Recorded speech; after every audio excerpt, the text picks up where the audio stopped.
to Cinequest Video. Hello and welcome to Cinekuest Video, episode number 45. On this episode, we're going to be discussing the movie Hard Boiled, and that is a John Woo movie. And this continues our action movies with the best and worst villains. And this was actually suggested by one of, I assume, our listeners, or just someone on social media who decided, hey, I'm going to throw these fuckers a movie idea. Yeah, and thanks, here Chris. we are. Yeah, Chris, thank you very much. We're recording this for you. So if you don't listen to it, it was in vain.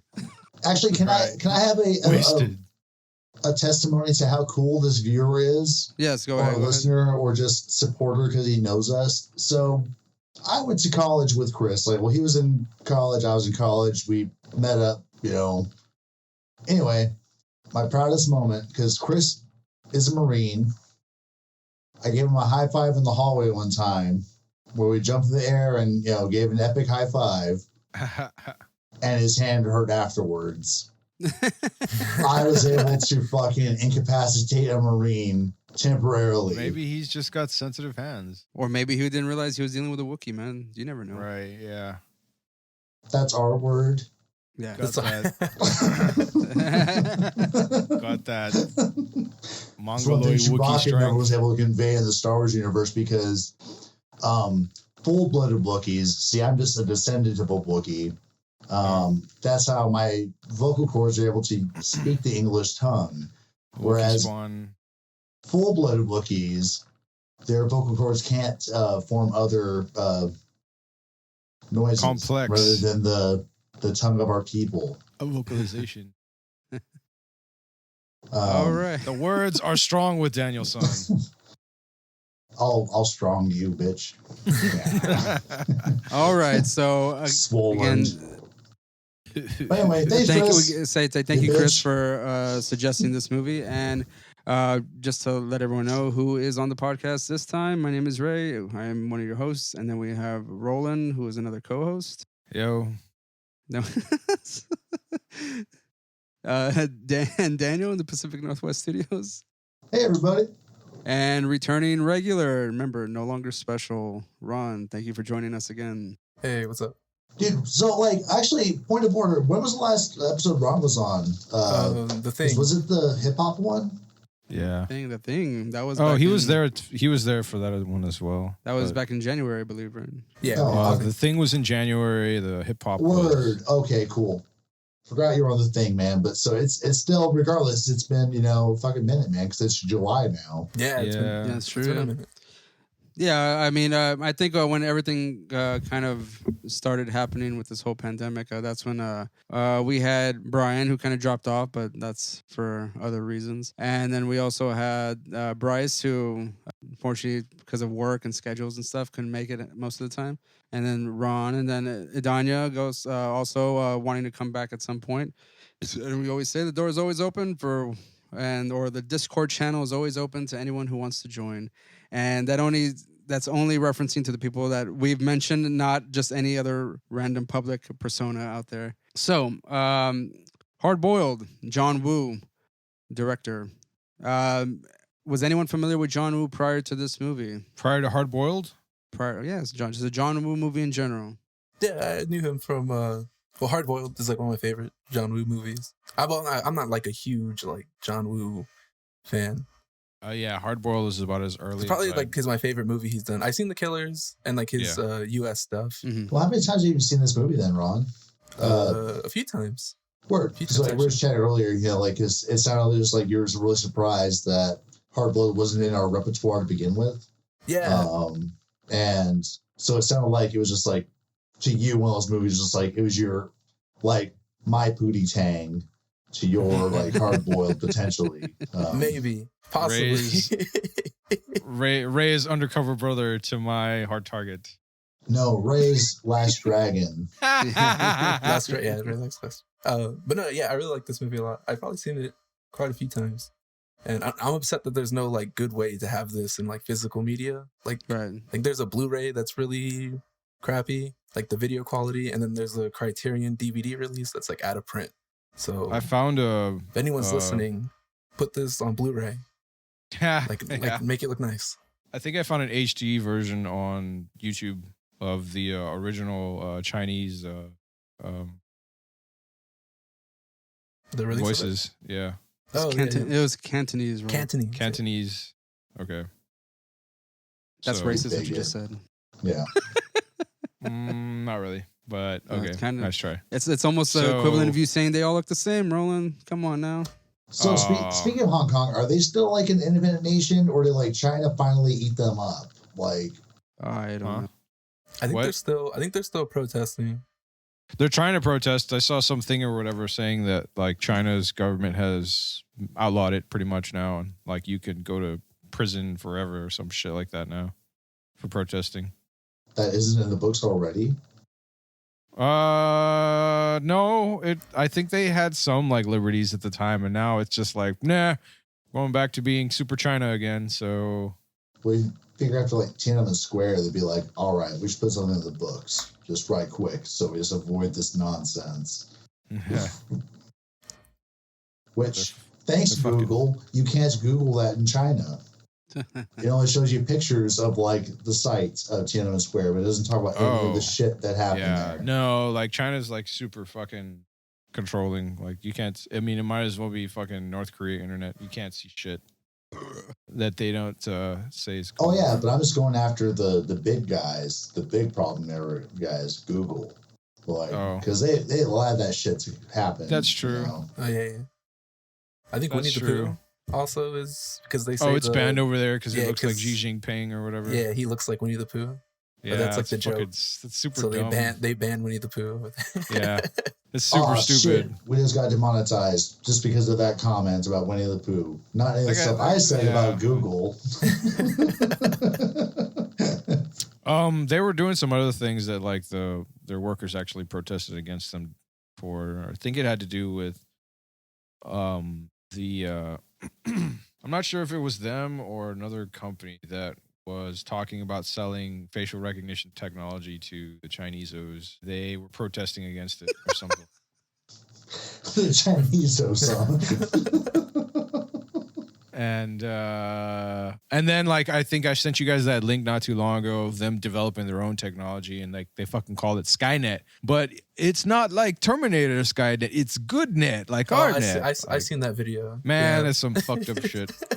Like the things they're saying with a straight face, like, are you fucking listening to yourself right now, man? Like, Yeah, I know they got- your native language probably isn't English, but like that would make it even more obvious because you know what you're translating directly. Like, that's fucking ridiculous. David Icke So- Jr. over there. So Speaking, you know, like y'all talking about like the protests and stuff like that. Well, I mean, like- does that affect like the film industry and stuff like that in Hong Kong? I I mean, does it like thing I going really through- don't know, man. Like, if they have anything going through the area? Yes. You know, if like they're filming near or around Hong Kong for some shit. Or has another. John Woo like I don't know if he's done anything lately. I haven't like the last thing I heard from John Woo. Again, this is just me. It was like Mission Impossible 2 or something like that. I haven't. I remember there was like a surge of John Woo movies in America at some point, and then I think I saw like movies that came out after Mission Impossible 2 when I was doing the little Google food search earlier, mhm. but I don't recognize any of the titles, so maybe he went like back on the Yeah. Hong Kong scene or something. Back to and- Yeah, Right. I think he went back to China to make Yeah, movies. Or I have no idea, but it's just like they were all like cool ass damn titles, but I was like, I just don't recognize I don't any of the recognize fucking any of them. actors or like names of them like Yeah, yeah. hitting the US. The last movie he put out was called Manhunt in 2017. Mhm. I know there's Looks Red like it Cliff. was- That's like Yeah, a two-parter. Yeah, I never seen yeah. it, but it came out like 2011, 9. 2009. Yeah, that sounds 8. right. I think he went back to doing Hong Kong flicks after Paycheck. and As that far was as in as far as like 2003. John Woo movies, you're more familiar with his American movies like Broken Like the Arrow, 90s stuff, Face yeah. Off, Yeah, Mission Impossible, Hard that kind of Target. Hard Target. I am, but until today, I didn't know that he had a part of those fucking movies. Right. Oh, so like Ray, before you watched this movie, you'd seen all those films, but like, did you really associate them with John Woo, or like, I did you mean, maybe I did associate them with John Woo, but I didn't know the extent of his Like- history as far as filmmaking in Hong Kong. Like, because, yeah, like what kind of like shots he prefers, what kinds of like fucking how he likes to film things, like right, what like he likes to do. I didn't realize like putting everything together. Yes, this was a John Woo movie, but I Yeah. didn't put a lot of his stylized techniques for film for his like shots together Yeah. because like basically when I was seeing like clips from all his other movies, and then actually when Roland and I were watching Hard Boiled for the first time, when we were watching the movie, I noticed a lot of the same types of shots that were in the other movies because again, Yeah, this is the first time he I saw like inspired, this right? is the first time I've seen one of his actual Hong Kong movies before he came Um, over to America. I noticed all the shots that I'd seen in those movies. Right. So were like done he in has a this lot movie. he has a lot of those like jumping through the air, firing both guns at the same time, sliding around, or like doing like ridiculous fucking like ballet fucking gun fu fucking Yeah, is it like bullet ballet or something? Yeah, yeah, There's like a yeah. term for it.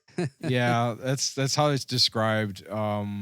You know, Where instead of using kung fu, speaking they of use the like guns. the double gun thing, you know, when the person jumps to the air with 2 guns and starts firing, I was thinking, Yeah. I was like, wasn't that done in Lethal Weapon? But then I was thinking, wait, that's the one gun rolling around on the ground while spinning, you know? Right, yeah, and shit. That's Yeah. the Mel Gibson thing, like where he like Well, fires while he's like, like so- rolling around on the ground. He's so like John Woo's early one of his earliest films, and I think the one he sort of got when like sort of created the genre or whatever of that he basically started.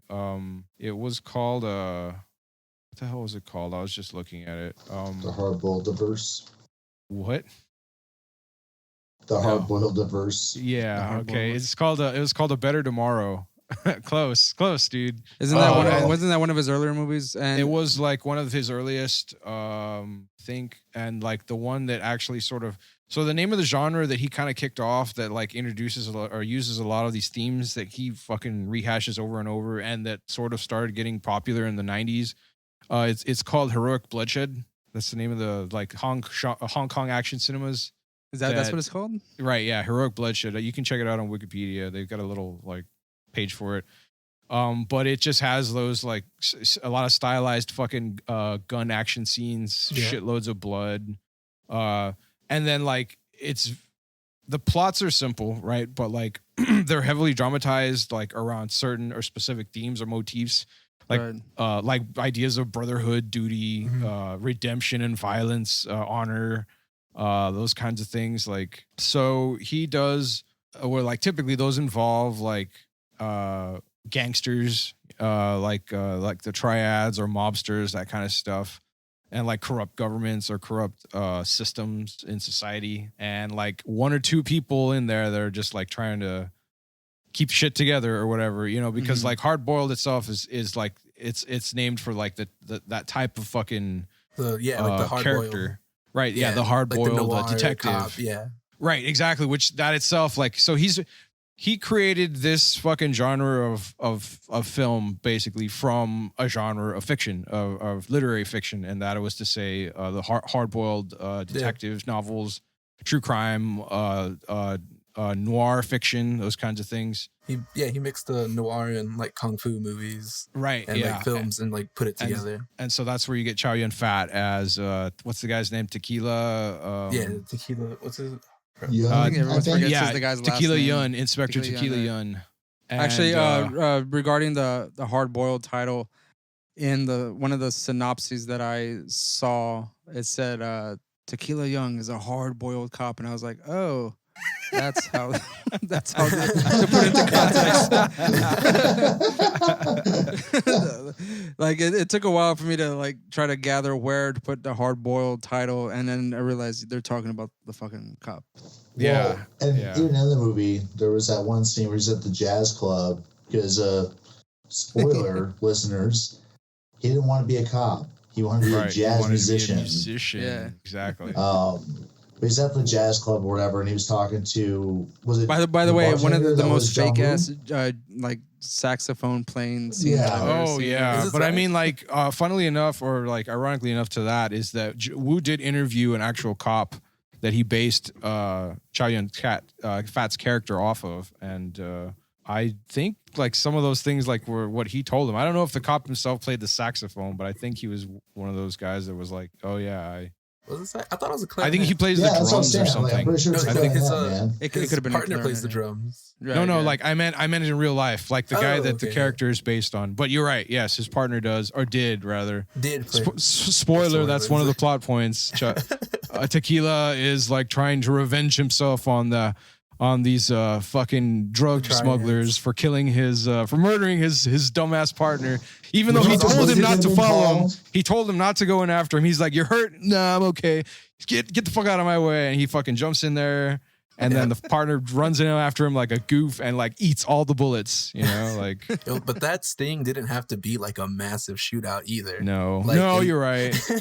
he like just threw the hot tea at him and shit. Yeah, yeah. I have Everyone the got shot. title for this movie though, guys. Here, so like I wonder what they said to each other about like before they started, because like when all the cops are in there preparing for the fucking smugglers, they're like, "All right, the signal is I'm gonna ruin your tea by throwing my unfinished cigarette in there, and then we'll go, guys." Or like, you know, like it was such a dick thing. He's like, "Psst, all right, let's do this." Like, really?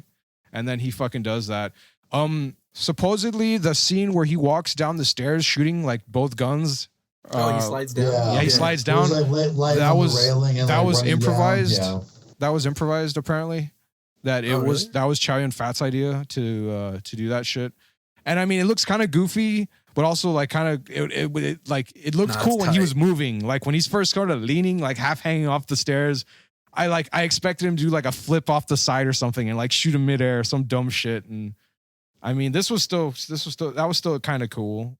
It did Yeah, I look didn't know that. super goofy or super awkward. Excuse me.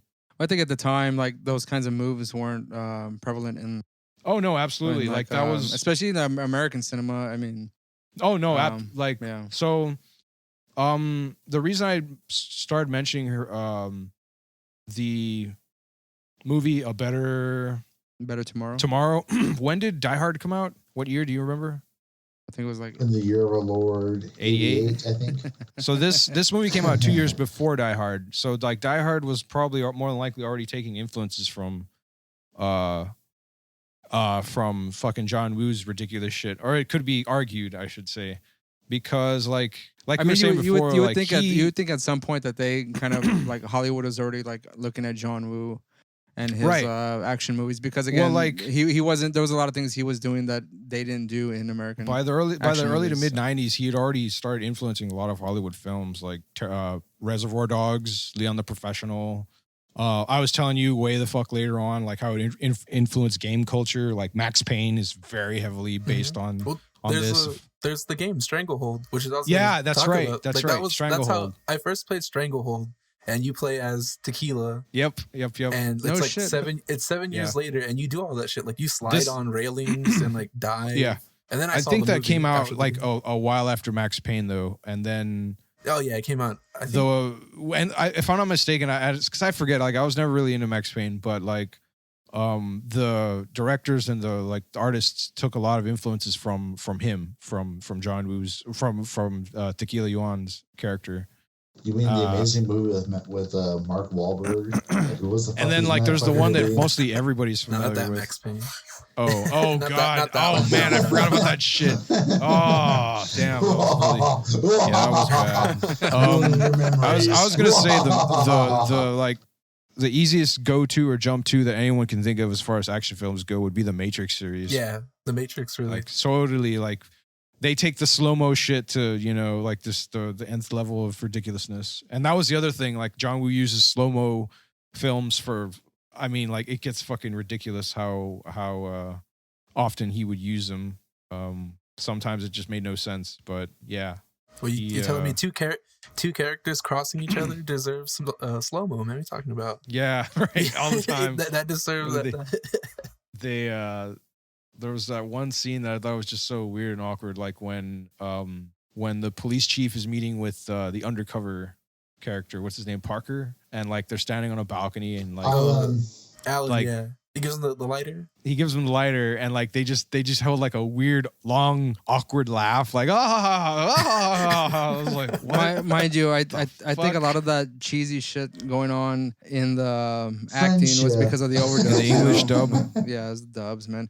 And Roland, we were watching the movie and just listening to the exchanges between the characters.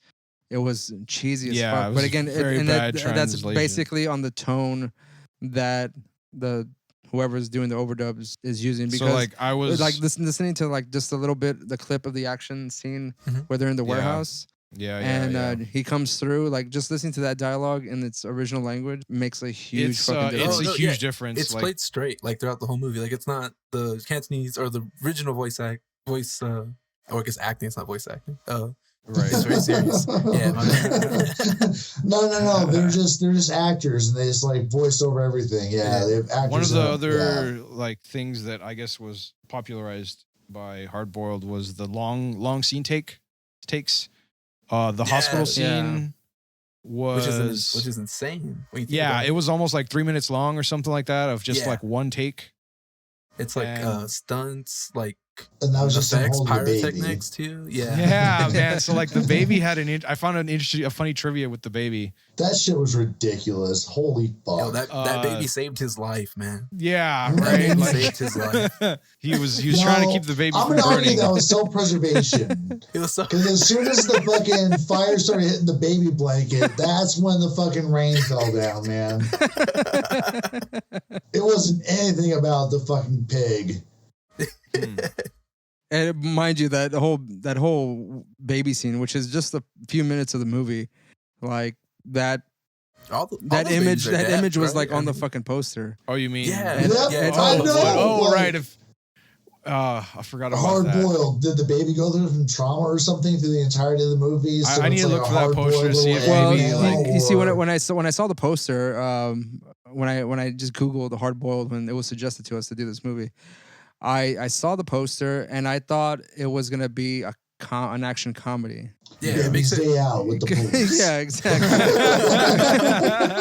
That or it looks like some like Lone Wolf and Cub. The baby's the main character. His name is Tequila. Smith Wesson, a cop and a baby. Yeah. He's a hard-boiled cop with a Beretta, and he needs to rescue this baby. That hospital scene, was one of the longest takes the longest take in the movie where they do a one shot, and then also one of the I think the top 12 longest takes in most modern films. So it's one of those, where it's like top in modern. Roland, we've been rolling for a while now, and someone needs to give our listeners a general synopsis of what this fucking movie is about. We'll get to that in just a moment. I mean, maybe Ron there's not much. Does that? I don't know. There's not much to really. Well, just real quick, Roland, you were mentioning the long shots. Again, when we were watching the movie, I mentioned to you that again, I noticing all these little things that he does that I'd seen in other movies. Didn't realize a lot of the things were influenced by him. Yeah, necessarily, or inspired. Sorry. And the long shot, I was like, the last time I saw a long shot like that impressed me was when the first season of Daredevil.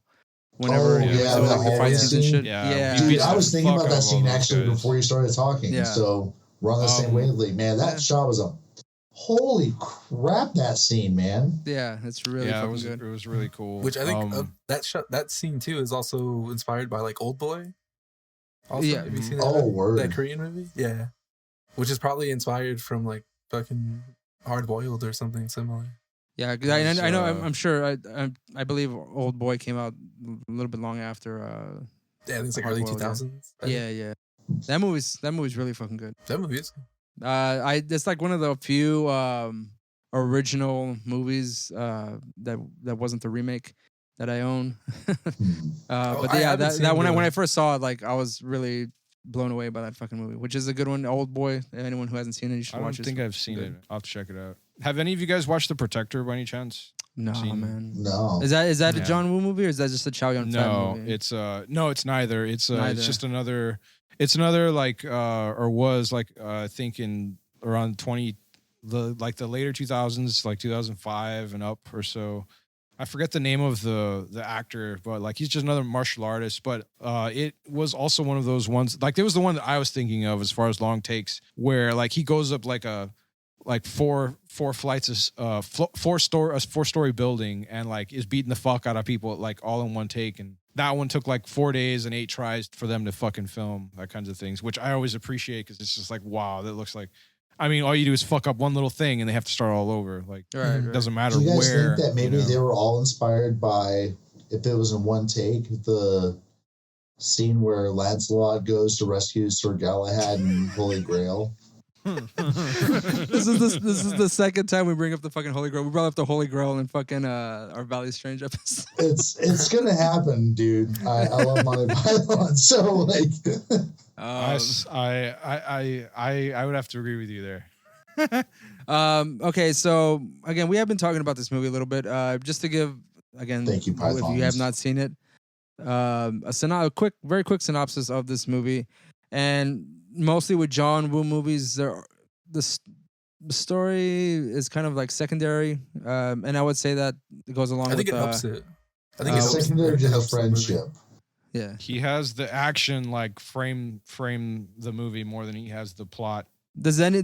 I kind of struggled for the past couple of days of thinking up a synopsis, and again, as opposed to just reading it off a website, we're trying to actually like write our own. But for this one, it was a little bit difficult because when I first saw the movie the first time, I was having a bit of trouble determining who was who in the very beginning scene in the restaurant. Yeah, because I mean, I wasn't sure. Like, I mean, it doesn't explain anything. You just it's just starts the action just fucking starts. Like, it just comes at you like you just hear like time. police. Like, which one of you? You guys are all dressed in like streetwear. Can't see shit. The movie does a really good job, though. Maybe it's meant to be convoluted, like who are the good guys, who are the bad guys, because the first time we're introduced to Alan, he's a fucking piece of shit. And it turns out he's a fucking hero.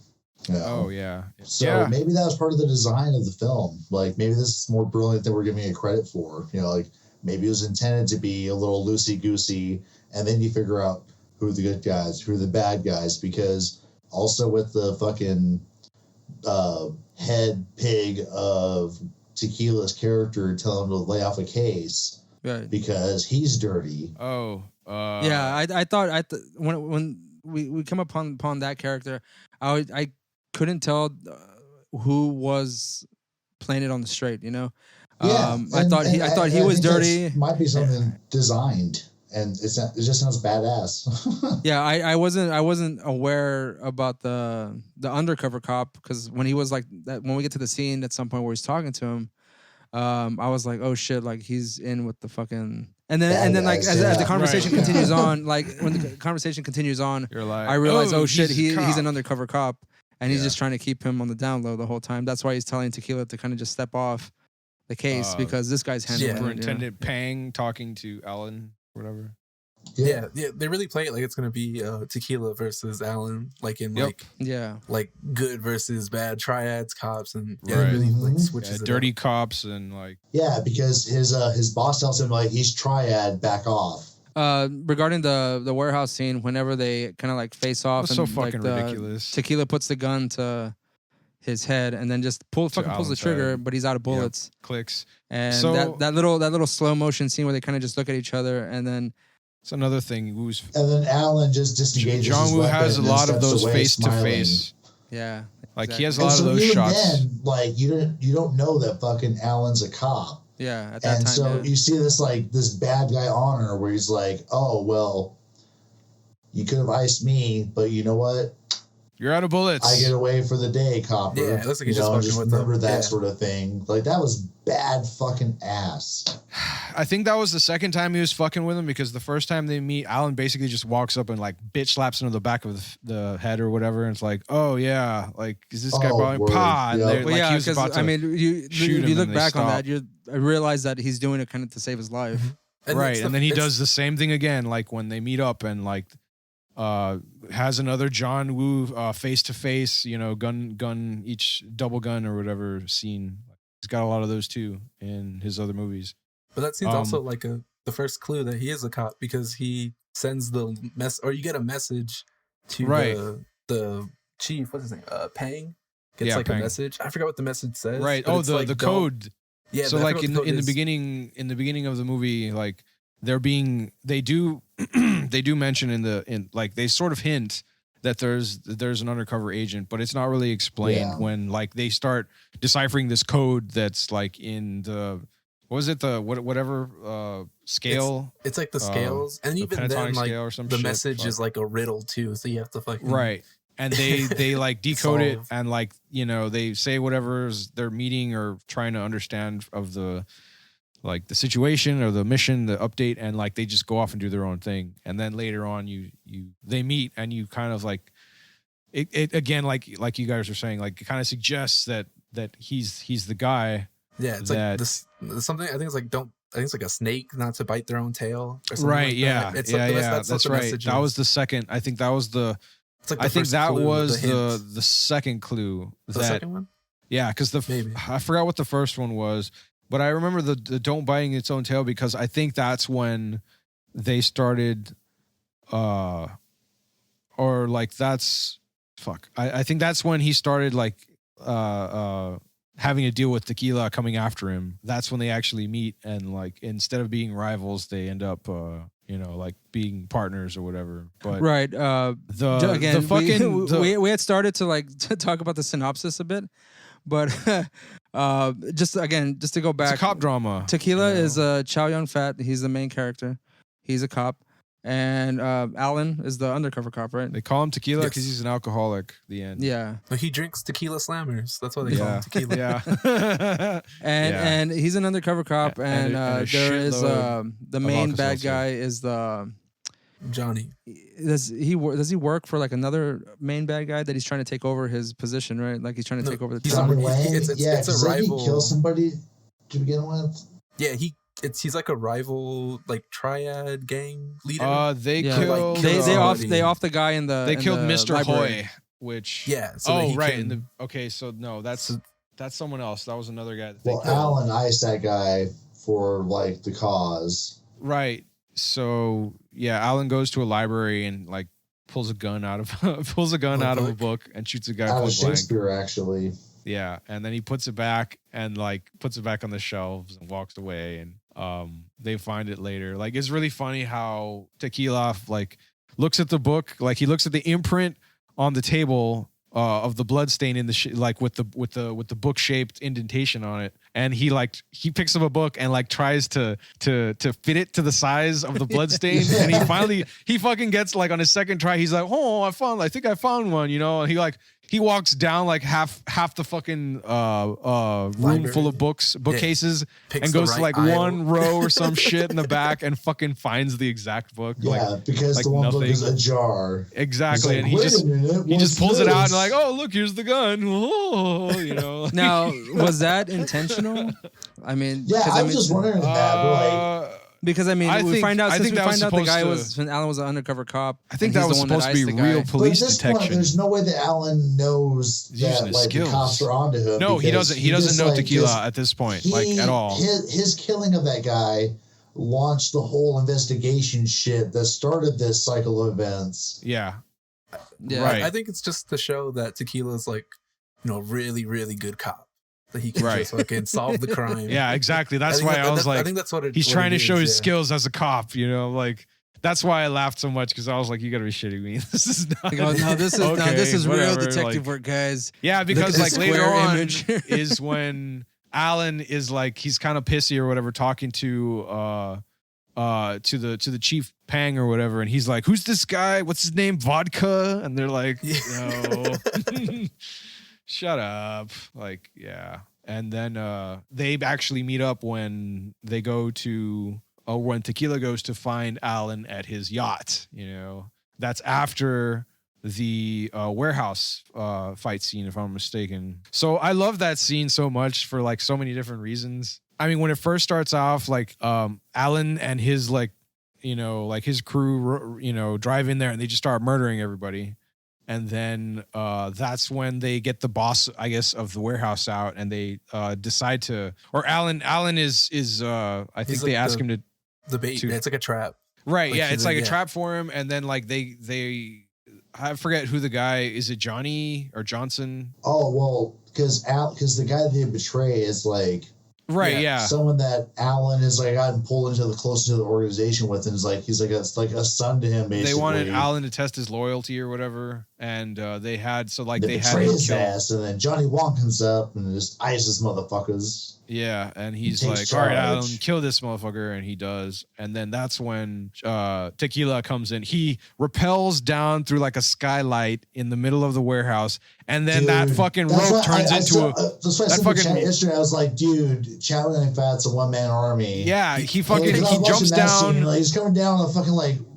Yeah, like it turns into a zip line. The fucking he rappels down and it transforms into a zip line, and him with one submachine gun just starts murdering like 30 or some fucking people, like a room full of fucking dozens and dozens of motherfuckers. How many kills are in the movie? Like over 300. Yeah, it was 283. At least Chow Yun Fat gets at least 50 in this scene. Yeah. Well, brain, dude. It's like, I'll make a link to everything that we talked about, or any kind of references that we do. Anything any of the information that can explode does. The kill count in this movie, again, I got from a YouTube channel, and you can kind of determine whether or not that this is accurate, because we don't necessarily see a lot of people technically die. They just get hit by these bullets, and then you assume as soon as someone reacts to being hit, you assume they're dead immediately. They're dead. So apparently the total kill count, according to this person, again, I'll link the YouTube video in the description. 283, and the total kill count average per minute is 2.2 kills per minute. Shit, this is a 2-hour fucking film. Awesome. The last hour is like all at the the hospital. Right? Yeah.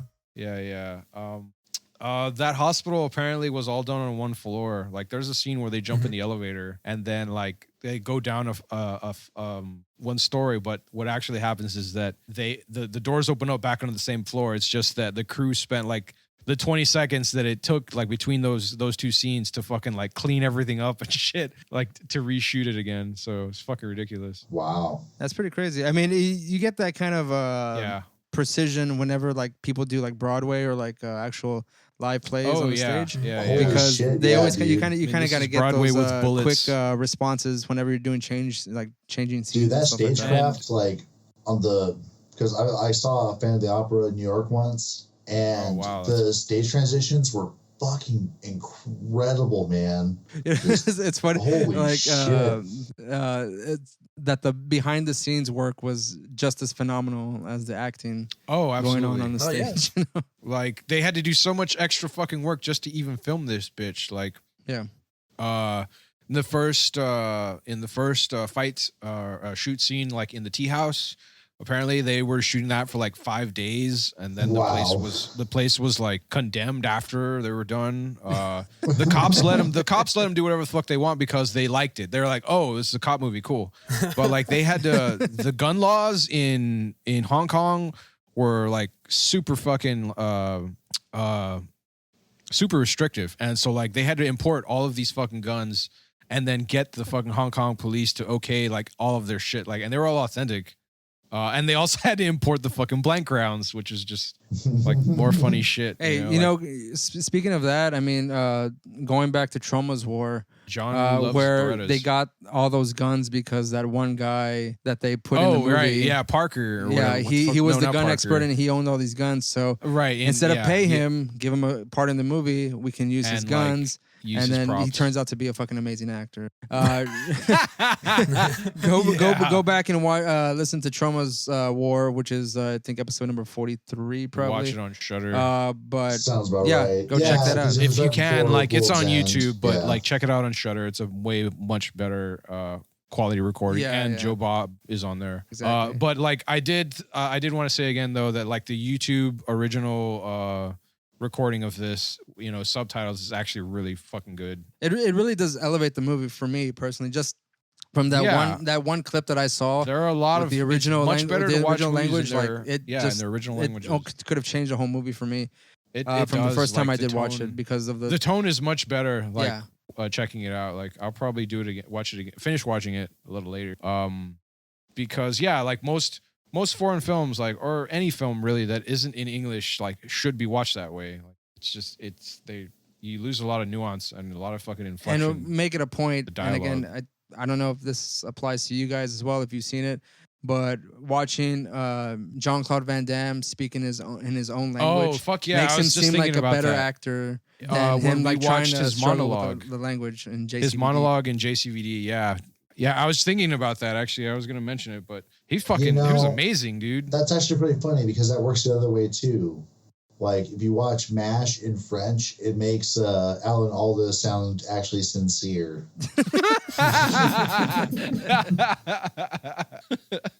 Ron, have you seen JCVD by chance? No, the show? No, I remember you've talked to me about it. It sounds really cool. I just never... Oh, yeah, it's so fucking good. I can't wait for the second season to drop because god damn. No, not even the show. I mean the movie itself. The movie. No, but it's like him playing himself, right? Oh yes. In the movie JCVD, he is playing himself, and he plays himself like in his own hometown, and he's actually speaking in one of his original languages. So there's a scene in the movie where he gives this whole monologue. Sounds very well spoken. He sounds way more intelligent. He sounds like almost like a trained actor. Like his delivery of the monologue is so good. I was so shocked that Jean-Claude Van Damme could actually act because I've only seen him struggle. Yeah, because like everybody's always tried to listen to him mangle the fuck out of English. Yeah, and I told Roland the other day, like, I have a certain pet peeve of mine in one of Jean-Claude Van Damme's movies, which is Bloodsport, where he says this to his brother, and mind you, his brother is an American-speaking person, and he's obviously from the Brussels or he's French, wherever the fuck he's speaking from. The muscles are from Brussels, yes. Yeah, but when he's telling his brother's trying to convince him not to fight Tom Poe, and Jean-Claude Van Damme is like, I'm ready to fight him. Like, you weren't ready to fight him. I'm ready to fight him. But the way he says it is that he goes, I am in the best ship I have ever been. And he goes like, more than you ever were. And the fact that he says "where" pisses me off so much. That's funny. I told Roland, I go, that one word, the way he pronounces, he's supposed to be where? Than you ever were. He says everywhere. Everywhere. Pisses me off just as much as Arnold Schwarzenegger in Jingle All the Way when he says, Jamie, is this your belt? It's really cool. That irritates me so much also. Like, and it's just those two like lines, those 2 lines of dialogue piss me off for some reason. I don't know that why. That was probably the best take too. That's the worst. The fact that they used it and he said it like wrong. Yeah. Or not wrong, but just like it sounded wrong. Yeah. That was probably the best take. But it's funny because I'm pretty sure they tried to get Arnold to like, come on, Arnold, say it with such enthusiasm that you're proud of your son, that he has this belt. And he says, wow, it's really cool. It's just fucking annoying. But anyway. Did you know that John Woo directed Jingle All the Way too?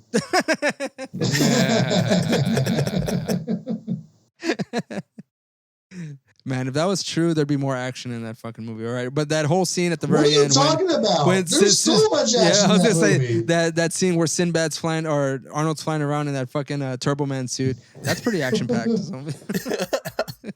I think there's some slow mo in there. And that was the dash Where of is right your there. Christmas spirit, Ray? So we never. So did anybody ever read a synopsis for this? Movie? No, we never did. I honestly, so. I'm almost like purposely trying to avoid. There's a one sentence fucking IMDb line. I can just go through it. Yeah, go. And I mean, we pretty much. But real quick, Roland, before you read the synopsis, regarding this movie, I feel like there was like, I had a question there on the doc, saying that it seemed like this movie had multiple storylines that it could have like followed through. It seems like because when I first saw it, I couldn't really like follow the beginning, like who was who. And, like, but then again, that we talked about earlier, that could have been intentional. You know? Between Tequila and that one chick who apparently shot the first person in her life in that his last wife? Endgame scene. It's his girlfriend. Well, in the Cantonese version, it's his girlfriend. Oh, okay, right. They so say they are together. I feel like they were like they're divorced or something with how they interacted. Like on and off like again. their exes or whatever. Yeah, on and off again, like boyfriend and girlfriend. Yeah, no, they're totally like in a toxic relationship with each other. So it's fine. Well, that is until she sees him hold that baby, and she's like, "Oh, yeah, he likes babies." Do you think to there piss was down baby, his leg? Like, do you think there was like baby mix-ups? Like yeah, dude. I was gonna say that. I was hoping that like the show's gonna like switch. I mean, just because we can't tell. tell the difference. Well, no, it's a baby. Like someone's just like, whose baby is this? And they're just handing it off to somebody. Yeah, like they're just like tossing babies out. Like at one point, they almost dropped one. Anything, like, first like tragedy thing, and they're like barren couples, and they're like, "Oh, that's my baby." Yeah, that's a hard-boiled part too. He grows up like, "Why do I never have any siblings?" I wanted a masculine child. You know, it's funny that could be hard-boiled too. Go to the sleep, search for the right baby Go or to something. Sleep. Yeah. Roland, if you could read the synopsis, poor favor. Yeah. A tough as nails cop teams up with an undercover agent to shut down a sinister mobster and his crew. Yeah, that's basically it. Like I said, I think it really helps the movie. Like I think with like action movies like this, having like a really convoluted like plot, like it was just like not ruin it, but it was just like, you know what I mean? Like it's a distraction, from the movie. I assume, or detraction like rather. You're going in knowing that this is gonna be like action scene after act. It's like John Wick, where like those plots are like really like streamlined and straightforward. Right. There's not really too much deviation. Something happens, someone reacts to it. Now off for revenge. Speaking of which, I've never seen any of the John Wick movies either. So I've seen the first. I would say like they're influenced by like movies like this. Oh, absolutely. Oh, sure, for sure. Yeah, I would imagine. Oh, that's fair. It's just I saw the first one. I never really watched the other. I'll take your word for it, though. Cool. Like, yeah, no, they're good. Like, for what they are. Oh, you have no taste. I'm not gonna listen to what you have to say. Yeah. Good. So you'd hate this. You should never watch it. There you go. No, it's really cool. I think Keanu Reeves does like Google that. Oh, it's a DVD. Cool. No, Keanu Reeves does like his own stunts and shit in that movie. Yeah. So it's like this where like they can do like really like long takes without having to cut so much. Not like long like this movie, but like it's not like fucking. I mean, I like the Bourne Identity movies, but like those movies are like fucking like each fight scene's like 20 heavily takes. edited. Yeah, to make it look really fast. But since like fucking Keanu Reeves can actually do all that shit. Wait, that was not a one shot.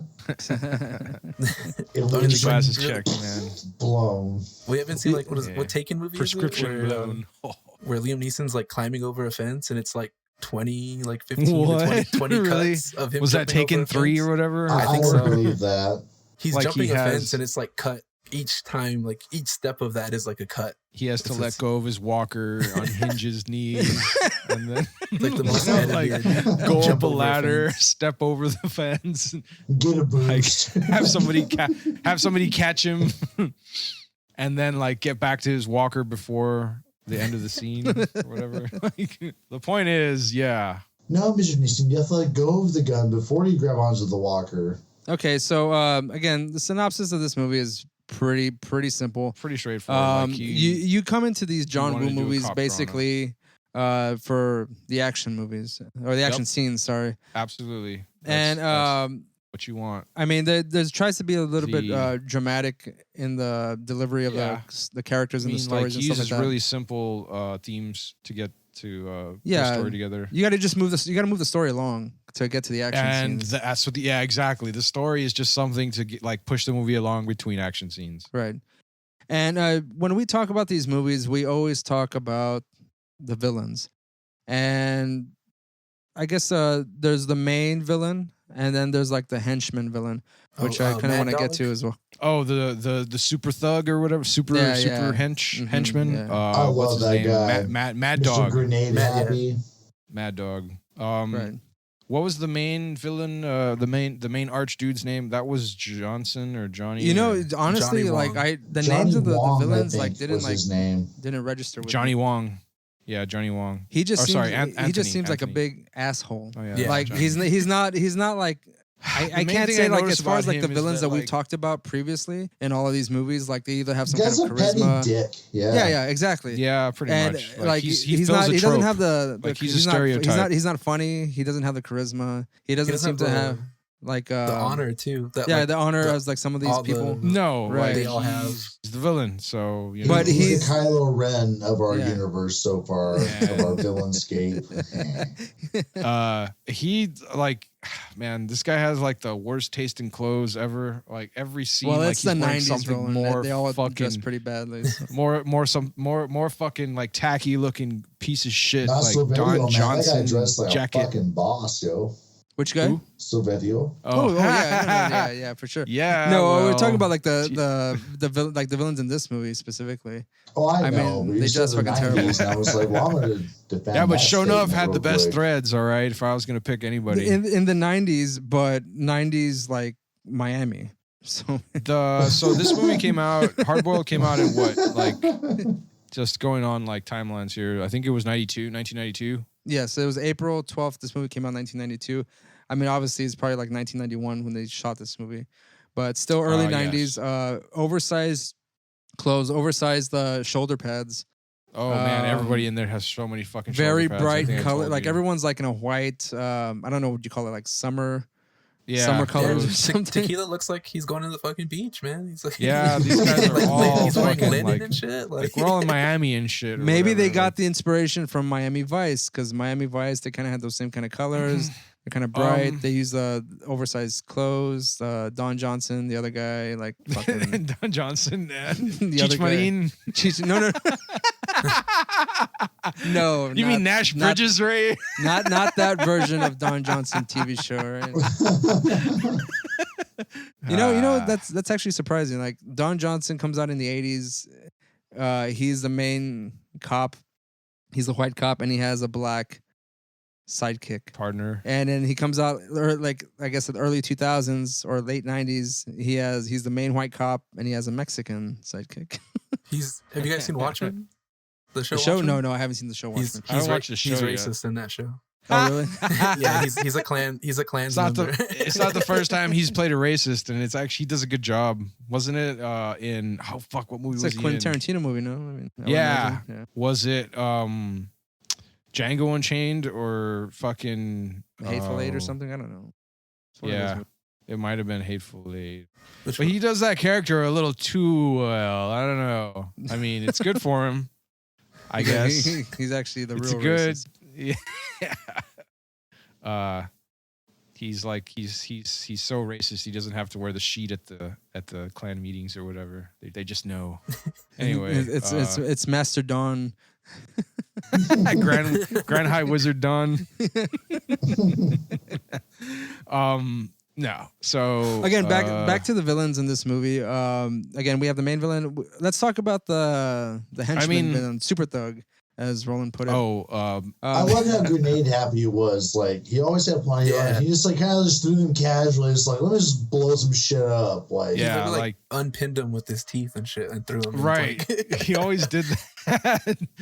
It's because he was holding his gun in his other hand. He was like a thug with ethics, though. Yeah. Uh-huh. Oh, you mean he didn't go after innocents? Yeah, which was actually him. Like through all this movie, you just see him like kind of shooting, killing people and stuff like that. Then when he comes upon people that are innocent bystanders, he's willing to let them go in order to finish the job, which was surprising because, like, first of all, you just think he's an asshole, he's just killing people, right? And then like, you have to again, feel for like, the fucker at the very end of the fucking movie. The details on all the characters are very light, and they don't really tell you much about this guy. It's just sort of sprung on you. Oh, he doesn't want to kill these people because they're not a part of this. Like, all right, I guess you've got some ethics or whatever. And yeah, before all the shooting starts, he goes and he tells Johnny like to let the people go. He's like, why do you? He's like, you're winning. Why do you need to like? Why do you need them here? And fucking Johnny was like, I'll take out whoever the fuck I want. Like, listen, I'm a bitch, all right, and bitches got a bitch. And wasn't there like a great like little speech there where he's like, I've been around or whatever, and like there's a line or whatever. Oh, it's like two things I hate. It's like is that what you're talking about? It's like traitors and guys that kill their boss. Oh no, that's when he's talking to what's his name, dude? Oh yeah, yeah, that's when he's fighting with Alan for the first time. The boss, because like the boss had done something like kind of stupid. This is like earlier in the movie, but he's basically just like, yo, like it's not that I'm a bitch. Like I've been around, but like there's like a line or whatever. I think so. I think he does something to that effect. And then it was like I think so. Then it was demonstrated through his actions when later in the movie when they get into that shootouts or when him and standoff with him and Alan, and there's a bunch of bystanders in the way. There's a patients and some nurses and doctors and get them the fuck out of the way. And I guess they were about to get into a fist fight. That's what I think this guy was about. They were going to do that, and then fucking a douche nozzle Johnny or whatever walks in and just fucking kills them all. Yep, walks in and has and then Mad Dog is like, no, and he's like, fuck you too. When that scene happened, I was actually pretty shocked because when you think he's gonna let him go, he comes in and starts blasting. He's fucking. I was like, holy shit, this guy's a fucking I was expecting that, and it was almost comical to me because he just fucking walks in and goes, blah, so I'm gonna jump on your alternate universe scenarios, Ray. Okay. So in another universe, those fucking dudes got away. Mad Dog is the undercover agent. And then Alan and fucking Cyclops were about to fucking go down in I think hand-to-hand combat, because they put their guns down and then try to let the hostages go, man. So I think it was this is a mano a mano, we're gonna fucking. That would have been cool if John Woo was known for those kind of movies. Yeah, that would have been perfect. Mm-hmm. Instead of because again, his style, he stays away from hand to hand, it's all guns, pretty much. Which I thought was weird because, as far as hand to hand stuff goes, the head goon guy who had a conscience for who was involved, who wasn't involved, sort of thing. He was the only guy that tried to employ any sort of martial arts for the most part. The head goon? Yeah. Mad Dog. I'm sorry. One-eyed guy, Cyclops. Oh yeah, Mad Dog. He was the only one. Well, I mean, all right, you're going back to again that scene where he's about to put his gun down. To, get into situations where he got hand to hand. He fought hand to hand. I thought that was just when he was interrogating people or whatever. He was the only dude, Ron. Yeah, if I'm not mistaken. You've seen this movie probably more times than any of us combined. So maybe you can attest to that. I think the only hand to hand scene is when they're in the basement of the hospital or in the warehouse where all the guns are. Right. Yeah. And him and Alan and Tequila are fighting him for a little bit. He starts hitting him and kicking him and shit like that. And he flees after that. I think I remember. Well, then also that one dope scene right before that hand-to-hand scene when he acrobated his way up onto Hyde suspended over on the overhang bullshit. Then he dropped down on the cops and started fucking them up. Yeah, that's what's dope. He's hiding. And I thought it was badass too that he had access to a fucking a Kalashnikov, but he decided to hold it barrel-ended and use it as a melee weapon rather than to fire it at the cops he was fighting. Yeah, the dude had some honor, man. I think. Yeah, he wasn't that bad. Some getting struck in the face is with one of those is probably still going to crack your. No, but he was more about a fair fight rather than the easy fight, which is funny in contrast. When in big firefights, he's just Mister, I'm gonna fire my gun. Yeah, he's the funny contrast. Throw all these grenades and stuff. But when it comes to one-on-one combat, honor, motherfucker. So he represents the old styles of gangsters, I guess, in Hong Kong's mafia scene or whatever, and Johnny represents the new douche or whatever, and they have no qualms and no fucking scruples or whatever. And so I mean, yeah, that was sort of it was an interesting contrast to see, in their little hench hierarchy or whatever. Right.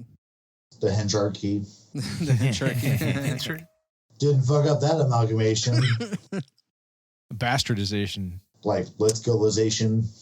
Yeah. Okay. I mean, let's go on to talking about I guess we did a little bit of alternate universe scenarios.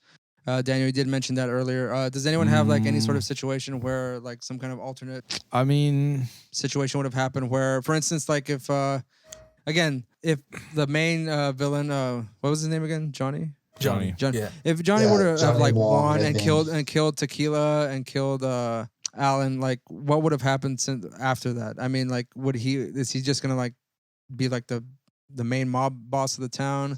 Right. They're gonna own all the guns. and the smuggles. What would have happened after that fact? Like if he had like killed them all and blew up the hospital, killed the babies, killed like the fucking everything, you know, because of obviously if he had killed like Chow Yun Fat or well, I mean, the Tequila guy was like automatically fucked because he set up his arsenal and decided to C4 the building of a fucking hospital. So right, yeah. He said the next one would be the police station. Police station, yep. Right. So maybe he would like take over the police and. Right, well, no, yeah, that was a threat like so, or whatever, but like maybe he would have. I mean, you can infer that but, because like one of the like I guess one of the particular facets of like the hard-boiled like detective genre is that like the system and society and like everything is corrupt as fuck, and so like those particular cops are like usually anti-heroes or like they're sort of like disgruntled and like because they realize that and they still continue to work within like an unfair system or whatever. So I mean, like that isn't. I don't think that's too far like out of the realm of possibility that Johnny would have ended up buying out the cops or something like that down the line if he killed everyone. I mean, at some point they probably would have to have fallen in line with what he wanted if he had. I mean, because he's got all the guns anyway. Like at one point, like he'd probably just like kill them all because you know, like he had some cops access. Too.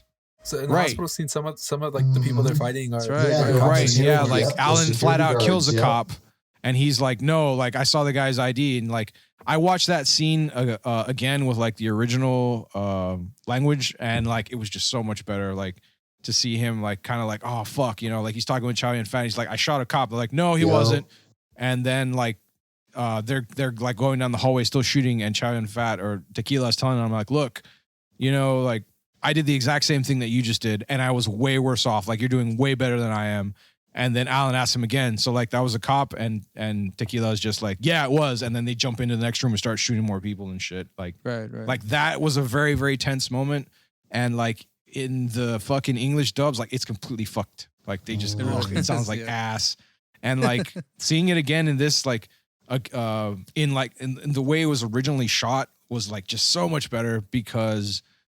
Firstly, you're not expecting that kind of fucking dialogue in those particular moments, much less something to actually be like good. You know, you see that and like, you know, like he fucking shoots the cop, and then like he you know, John Woo uses one of his slow down moments, and you're like, oh, okay, there was something there that, you know, like you should probably remember. And then like literally seconds later, they just like they fucking take on that like, or they address that direct issue. And then like overcome that particular emotional hurdle like instantly, and then go back to fucking killing people or whatever. Like it was interesting. I like that. It's a really good scene. Oh, it's great. Yeah, it's probably like one of like the truly like maybe not like emotional, but like, you know, well, like so that was movie. one of the ones that makes you pause and like stop. Like, wait, what the fuck? You know, like when I was watching that, like like a lot of this was. Not necessarily playing on in the background in my mind, but like the plot was fucking secondary, way obviously super secondary to the action, with a few exceptions, and this was one of the big ones or whatever to see. Because like how Daniel was saying earlier, Alan's like character like starts off as kind of just like, why do I give a fuck about this guy? And then like you start figuring things out, like, oh, he's undercover and like he's working with the chief. And then, like, he also has these other restrictions. And fuck, like, what does he do? Like, he knows he's undercover. He's killing people. And so, like, it becomes, like, it not necessarily more interesting, but more compelling, I guess, as far as, and like, what is he going to fucking do? Compelling storytelling. On the character of Alan, it was really cool how he made the paper cranes out of origami, or he origamied up some paper cranes for every person he killed. Right. And so, but the way it's like, the kind of convoluted / just mystery ass plot, which is kind of the same term, but whatever. You think it's just like his thing, like as like the hardened killer. He's just like, relaxing in his yacht, chilling. I just made a crane. That's like part of my process or whatever. Yeah, and then then you find out he's like, oh, he's a cop, and so he's now commemorating these kills. Like, holy shit, like. Yeah, and he fucking hangs him over where he sleeps and that kind of stuff. Yeah, and it's like that's a fucking trip, you know. It's deeper. It's a lot. There's a lot like more depth to the characters than there is to the plot necessarily. If that makes any sense. I would like to posit though, speaking of alternate universes, that this movie took place in an alternate universe, period. Because of the way these guys took fucking bullets. Alan got shot like almost point blank, straight down in the back, survived. And he was back in like 3 days. Or something like that. Mind you, but I think since the way he was shot, it wasn't like a deep wound internally. Oh, okay. Like, it was a flesh wound. Yeah, okay. So when Chow Yun's holding the fucking baby in that like long ass shot, it was a badass scene. He gets shot through and through the right side of his chest, and he's still able to use his right arm perfectly to fucking blast all these guys. He doesn't even go owie, you know. He's just my bow's sticking the adrenaline out. carrying you on. Do we not remember Lethal Weapon 2 where Mel Gibson gets shot by the fucking what's the guy? He like fucking like shoots him like a whole bunch of times on the like on the boat and stuff. And he's still going for like the longest time. I mean, actually, I'm going to suspend my previous argument, by just invoking Parker from Trauma's War, man. Because that fucking dude, man. I got riddled with like 200,000 bullets, and he was still like, "You're not going to get my fucking ears." Have you seen that, Ron? No, I haven't. I haven't seen it. Dude, you should totally watch that fucking movie. It's great. It's fucking awesome. I'll check it out. It's really bad. It's you know, I mean, if you haven't, I don't know if you've seen any trauma movies necessarily, Ron, but I mean, this movie is almost attempting to say a lot of things. It has like a certain message. Oh, yeah. But, so it's Lloyd Kaufman was basically making a parody of like a lot of the directives of the Reagan administration or whatever. Right. So like he was joking about fucking AIDS. He was joking about fucking like the military, their military industrial complex, just. Communism, inclusivism, female empowerment, like feminism, like stuff, diversity like or whatever, like all of it. Like he was making a huge fucking like, of course, like it's Lloyd Kaufman, it's what he does. But this was one of the only ones, if not the only, to involve like it being a warish drama or whatever thing. But it's one of the better trauma movies that I had seen. And I recommend you watch it. Like it's really great watching it on Shudder because Joe Bob has such a fucking awesome. Like Joe Bob interviews Lloyd Kaufman and his wife, like between clips or whatever. Up tie, god damn it. Yeah, his bow tie is off center. And off center. That's a nice way of putting it. But it's really cool. I would definitely recommend. I'll check it out. The only trauma movie I've seen is Toxic Avenger. Toxic Avenger. Oh, that's plenty. Yeah. Like, like any of the ones we've watched. I mean, I would recommend, except for maybe Surf Nazis Must Die. No, watch that. No, that one's probably awesome. the only one. Movie too.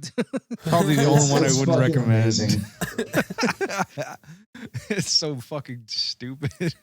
Oh, of course. I mean, like any trauma movie has like a level of stupidity to it, but there is a pretty high bar. It's intentional, you know. Like I feel like nothing. Surf Nazis Must Die, man. That's a fucking funny ass movie, man.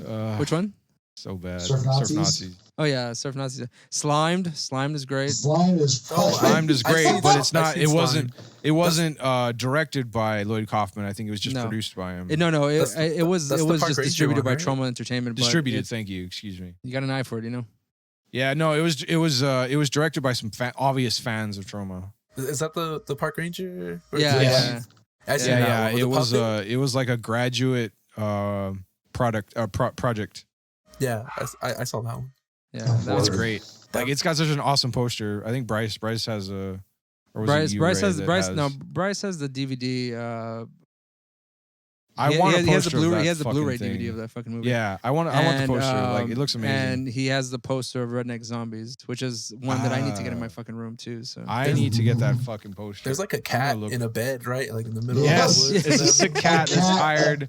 A sick cat in a hat on a bed. Yeah. So like, I was reading the trailer for that one, and it apparently took them so fucking long to get that cat to record properly. Oh, I love that scene so much. They couldn't get it to sit still. Like, right? Yeah. Those ones fight like kids.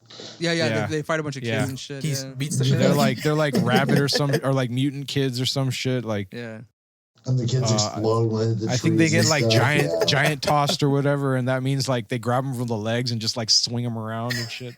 Yeah. Okay, so as we're talking about current Cinekuest, we're talking about the villains here, and I mean there are many. There are many, but there's like Johnny. two. I would say the main guy and then his henchmen kind of have like the main. Point in this movie, but the mid boss. Whenever we do these movies again, we'll talk about like budget and all that after this. We're gonna do like we should do like the rankings of these villains. You don't want to talk about like the production first? Okay, so we're gonna go back into the soundtracks, favorite scenes, quotable lines.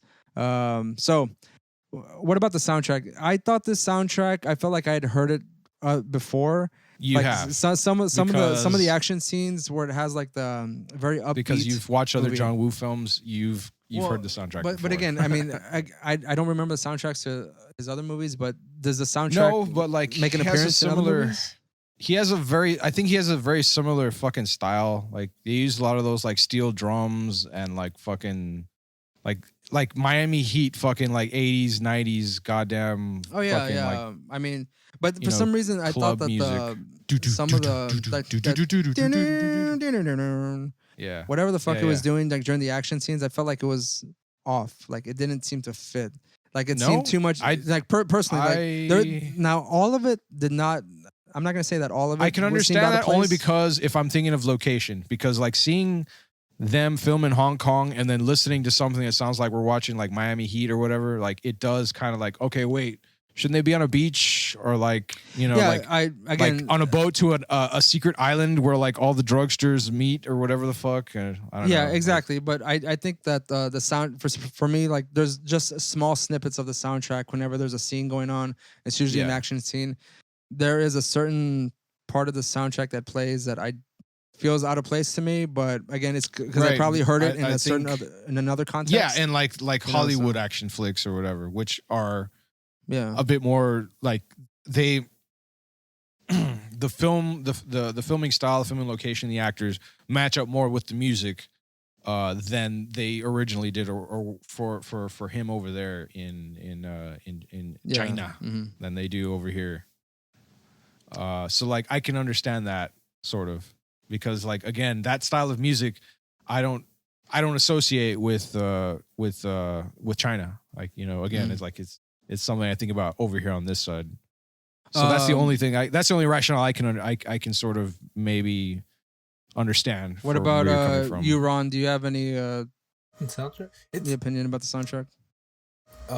Is it different in the dub version? I don't know. Was it like jazzy for you guys? Because the soundtrack's like I don't think they have.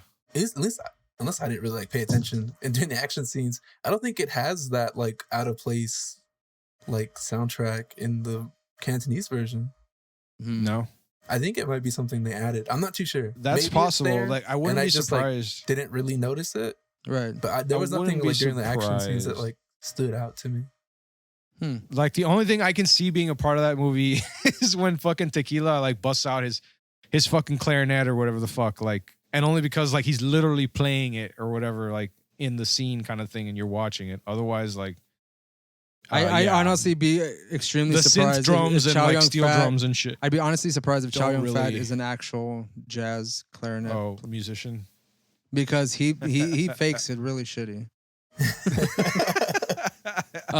Daniel, do you have any opinion regarding the soundtrack of this movie? I don't, just because there were so many fucking explosions and fucking gunfire incidents in this maybe that's movie. Why I didn't notice. Pay attention. Yeah, I just heard like gunshots and shit. Yeah, it's just explosions, gunshots going on. Yeah. It's like when I was watching this, I was like, man, this is like Bad Boys, but they have more explosions and gunfire to make up for the lack of car chases and jokes. Like When Tequila goes into the warehouse fucking gun scene, he blows up like 2 motorcycles and I think 2 cars just with his fucking shotgun or whatever, you know. Like, and then he has like 2 grenades that he drops and all this ridiculous shit. Like, no, he drops 3 smoke grenades and then like 2 frag grenades, I think, later on or something like that. I don't. What about? I guess we can move on from the soundtrack. What about like? Does anyone have any like favorite quotes? Because as personally, I don't, because I saw the dub version. Like a funny like "fuck you" joke at one point, but I didn't remember to write it down, and I thought I might have misheard it. But that was the only thing. I think personally, the dub version kind of kills a lot of the dialogue for me, so I probably wasn't paying attention too much to that. Too much on the delivery, really. I mean, trying to follow along because of the actual story and stuff like that, to follow along where the characters are going. What story? But the story, yeah. Well, the characters, the story, all that kind of stuff. But the dialogue, story? the overdub kills it for me. It just makes this movie a little bit cheesy. Again, it has a redeeming quality when you hear it in the original Cantonese version. So I will have to go back and listen to it, watch it that way. Word. But does anyone else have any like quotes or maybe even favorite scenes specifically? I would say like most of the action scenes, they're done really well, shot really well. The one shot action scene in the hospital was really good. And again, you kind of see like where a lot of the action nowadays in movies, where they got a lot of that inspiration from. So most of the action scenes are really good. And again, talking about the characters themselves, they do have a little bit more depth than when I originally saw it the first time. But yeah, so it just makes the movie a little bit more interesting to watch, or to go around the second time to watch it. Yeah, which is like really interesting because like there's like almost no exposition in this movie. Yeah. Yet you're still able to like get these like details about these characters that give them incredible depth. Like it's really well done, and because you figure there'd be some point where like they're sitting around talking about bullshit or whatever. They really don't, apart from that one scene between Tequila and Alan when they think they're gonna die, and that's when Alan reveals that he wants to go to Antarctica because there's more days that are light than dark, because after all the darkness he's been through, which is cheesy as fuck, but I don't know what he's been through, man. Right. He got a lot of cranes up, and he was a cop. You know what I'm saying? They have a true appreciation for cheese. Yeah. What about you, Ron? Do you have like a favorite type of portion of this movie, scene, anything? The scenes, a lot of these, all the action scenes, like the set pieces, like the tea house is really fucking badass. When Tequila's like running on like across like the booths in the tea house, and he's like shooting people. He like jumps off. I think that's like the first like jumping with like 2 guns in the movie. And of course the sliding down the fucking stairs, the railing. Only because of in the Stranglehold game, like you could do shit like that. So I played the game first, and when I watched the movie, I was like, "Yo, it's all that shit from the fucking game." That's cool. I need to look for it. Like maybe it's on Steam or some shit. I think it is. I'm not sure if it's a good like if it's optimized well or anything. If it's a Steam sale, it's a Steam sale. A couple bucks. Sure. Yeah. It's probably like a couple bucks. That, and I really dig. I don't know why, but I really think the tequila slammer shit. Like how he drinks it, I think that's fucking cool. Like the movie just starts with him slamming. I thought that shit was wasteful, man. They put the fucking coaster off the glass and like spill half of the booze out the side of the glass and they slam on the table. That's really just fucking wasteful. In this movie, everybody who drinks, like the cop or like the bad guys, I guess like the men, fucking like they're really messy with like their drinks. Have you noticed throughout the whole movie? They like to slosh. Like drinks are my point. Drinks are like flowing over like cups, like. The tea table, like where in the tea house, like the table, like they just drop the fucking bird cage and all that like spills off. And you're like, what the fuck, dude? You know, like hey man. It's funny you say that. I noticed that whenever they were in the very first scene, like whenever they're dropping stuff, I was like, Jesus, man, like that's just bad service. Yeah. Or was it like a power play? Like we're so rich and powerful, we don't care if we spill booze. Probably. And then get the shit out of here. Chow Yun Fat does like the I guess he has like a hangover. I guess what they're trying to say. He Yeah, does, he's always the hungover. seltzer, or I don't know what he puts, like the powder. It's a seltzer. Oh yeah. In the thing, but he pours a shit ton, and it's like overflowing the cup, and it's like spilling everywhere, and he's just still fucking Oh, drinking it's it. It's fine. just Yeah, I remember that. He's like sitting in the police department. Right. Like spills it all over his newspaper and stuff, and then just like chugs it, and then goes back to reading his fucking like soggy newspaper. Hong Kong police, man, they're messy drinkers. It gets the job done. What about you, Roland? Any favorite action scenes in this movie? So like my favorite, I was looking up some quotes because I was trying to find my favorite line, and so far the one I came across earlier that I found again was when, I think it was in the beginning of the movie when the police chief Pang is talking about Tequila, and he says, "Give a guy a gun, he thinks he's Superman. Give him two, and he thinks he's God." That's so stupid. That's so dumb. Like, okay, gotcha. He's a god now, or whatever. Sure, two guns. Ha ha ha ha. Symbolism. Anyway, my favorite scenes though were when they was the hospital scenes, I guess, before they break out of the morgue and like go into the main shootout.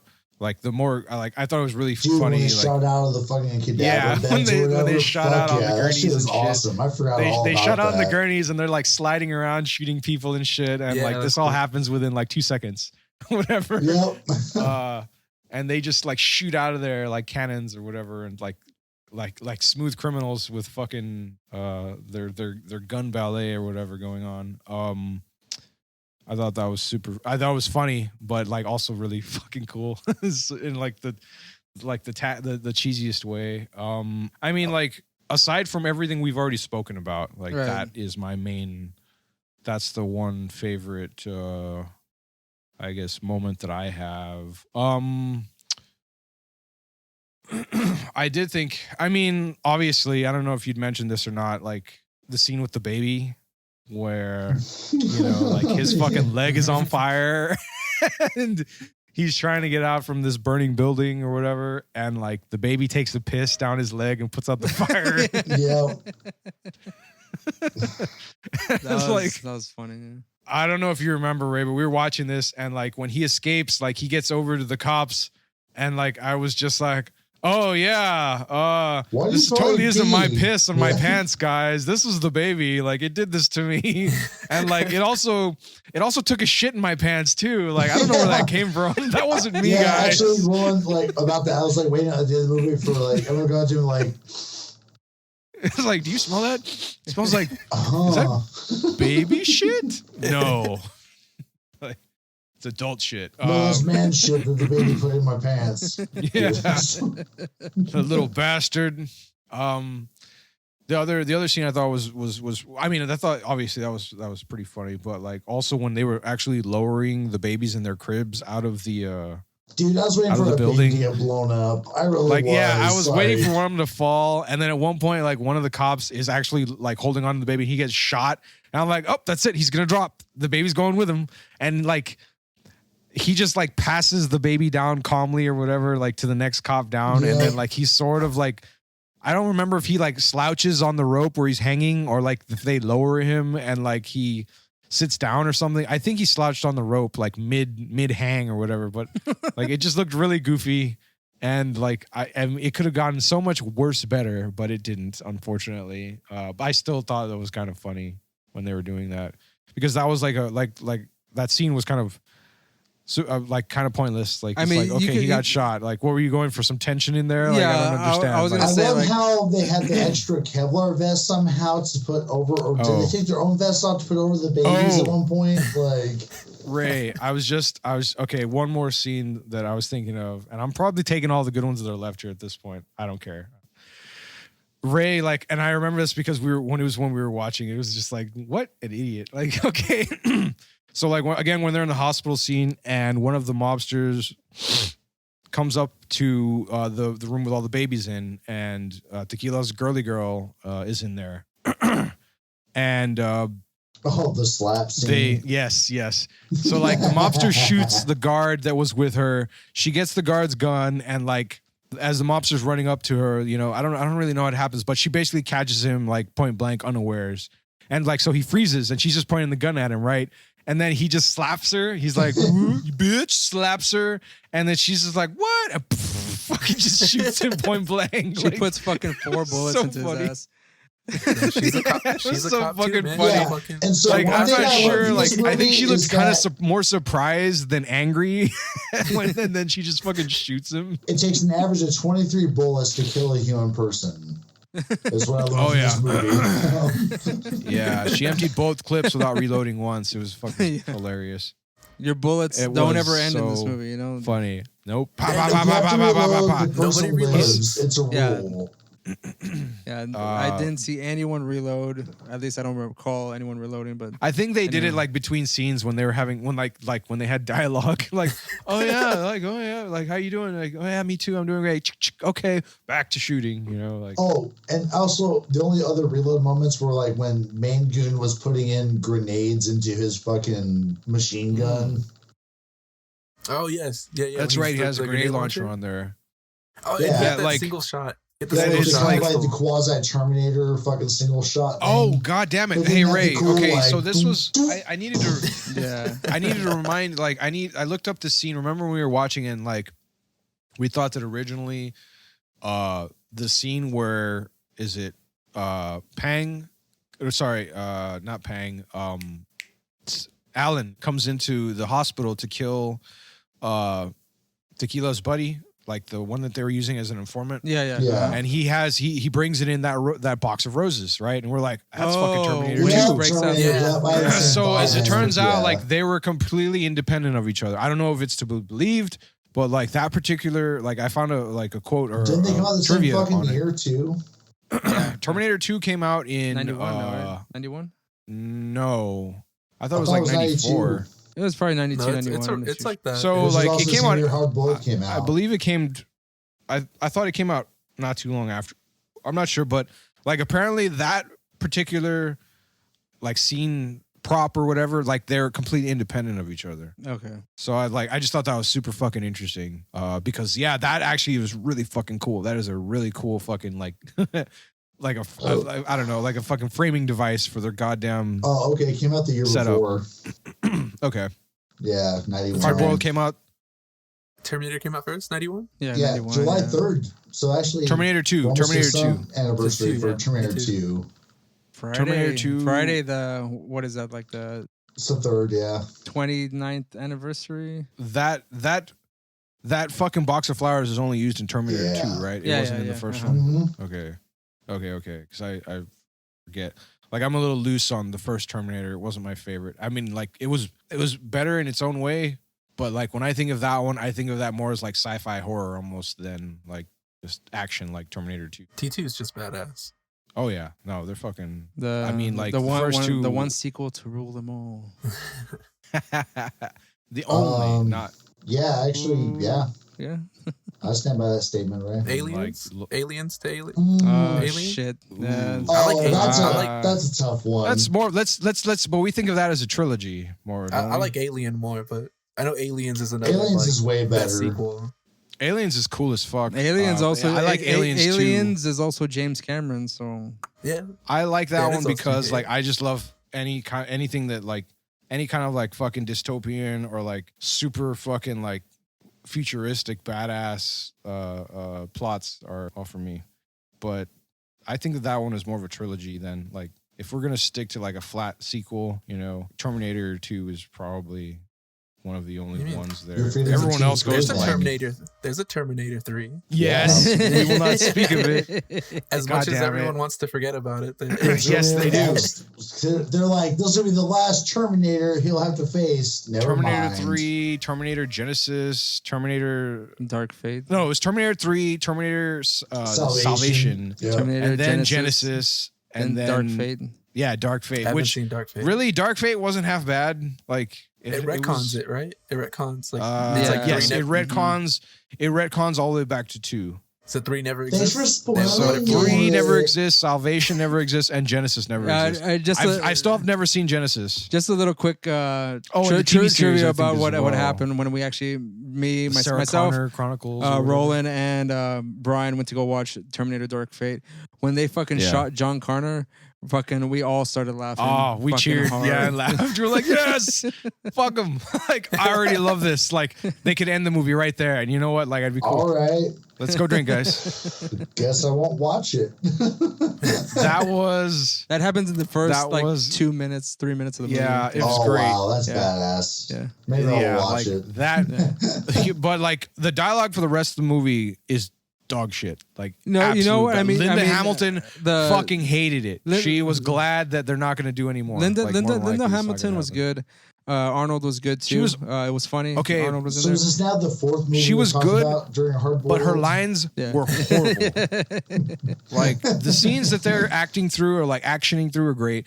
Their actual dialogue is crap. Their plot also crap. Like, ugh, it was so fucking tiresome. We'll talk more deeply about the Terminator series at some point in Cinekuest. And we won't like completely obliterate the other trilogies. We'll have to talk about them in its our most honest form. We're mostly going to focus on the first 2 though, and then go the real real Terminator movies. You know, but I mean, like, the meat of it. Yeah, exactly. So let's go back into finishing up this movie here. Oh, so like I ended with the like my last favorite scene that I mentioned was when Chow Yun Fat meets John Connor and they both team up. It's the alternate universe. That was the alternate universe scenario. Because in the beginning, when Alan and Tequila face off with the guns, Tequila has a bullet in there. He blows his goddamn brains out, and then like John Connor is sent back from the future. Do you think Tequila can take down the Terminator? An T whatever the fuck? The T-122. I think he can. He has enough bullets to fucking. Yeah, right. yeah, you're right. He does. He's got enough bullets to shoot him to pieces to like giving him enough time to get away. He has a magic gun that you don't have to reload. Yeah. Always. No, yeah. So that's pretty much mine. Okay, so regarding this movie, I think that was Ray. Did I leave anything out? No, I don't. I was gonna say like I took everything. I think I think a lot of the discussion in this movie really we're giving it kind of just like some context here, but you really have to see the movie to like get the full effect of like the action movies and stuff like that. Yeah. Do you have like any of the statistics on like how much the movie cost? Yeah. Or, like, how much they made? Regarding I got them. Regarding the budget regarding the budget of the movie, it was $4.5 million, and I wasn't too sure about this. This is just the budget. I wasn't too sure because it said US dollars, success? But it made $19.7 million, but it said in Hong Kong dollars. Oh. So I'm not exactly sure if that budget was necessarily Hong Kong money or US money, because I mean it would make sense for it to be a success, and also if it's $4.5 million and they did a lot of this action movies, I mean it's a pretty small budget for this level of like movie that they had to do. But again, I don't know regarding how long you can take $4.5 million in Hong Kong to make a movie like this. But again, so I guess it would be considered a success because it did make back its money plus some. Regarding Chow Yun Fat, this wasn't the first go around with him and John Woo and their little partnership. No, like he actually kept acting in a lot of his movies. Yeah, and I mean Chow Yun Fat attempted to make like an American debut, which with the Replacement Killers. That's wasn't as well received, you know. I thought it was cool.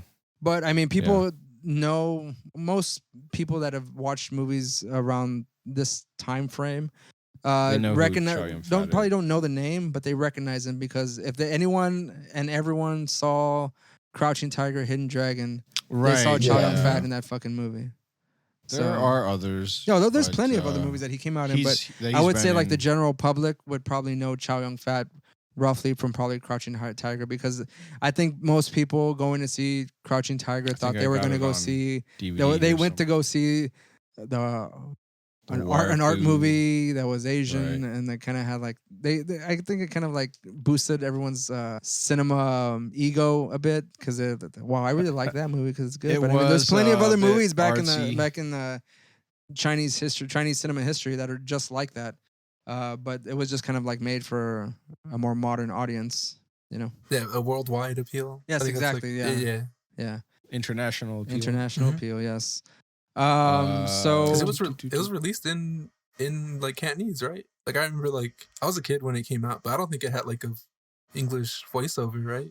Yeah, no. I believe I saw it in. I think I don't remember. Did it? I saw it with subtitles. I have it on DVD around here somewhere. My sister bought it for me like a long ass time ago. It's a cool movie.